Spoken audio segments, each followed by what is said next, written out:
আল্লাহ তাআলার কুদরতি পা জাহান্নামের ভেতরে ঢুকিয়ে দিবেন। জাহান্নামের সবচাইতে হালকা আযাব হলো ওই ব্যক্তির আযাব যার পায়ে দুটো জাহান্নামের আগুনের জুতা পুড়িয়ে দেয়া হবে। ওই আগুনের উত্তাপে তার মাথার মগজগুলো ভাতের মারের মতো টপ টপ টপ টপ করে বেয়ে বেয়ে পড়বে। এইটা যদি সবচেয়ে লাইট পানিশমেন্ট হয়, সবচেয়ে হালকা পাতলা সহনীয় আযাব যদি হয়, তাহলে ভয়ঙ্করতম আযাবের কি অবস্থা হবে? জাহান্নামের অবস্থা এত ভয়ঙ্কর হবে, জাহান্নামের ভেতরে লক্ষ লক্ষ কোটি কোটি কাফির মুশরিককে দেওয়ার পরেও জাহান্নাম বলবে হালমিম মাজিদ, আরো আছে নাকি, আরো দাও, আমার ক্ষুধা নিবারণ হয় নাই।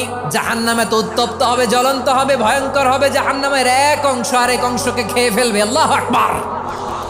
জাহান্নামের রক্ষী ফেরেশতারা কি করবে তারা নিজেরাও বুঝতে পারবে না। কোনো কিছুতেই যখন জাহান্নামকে শান্ত করা যায় না, আল্লাহ তাআলা তার কুদরতি পা জাহান্নামে ঢুকিয়ে দিবেন। দেওয়ার সাথে সাথে জাহান্নাম থেকে আওয়াজ আসবে, কাত বিইজ্জাতিকা ওয়া বিকারামিকা, আল্লাহ আপনার ইজ্জতের কসম, যথেষ্ট হয়েছে, আর লাগবে না। সুবহানাল্লাহ বলেন।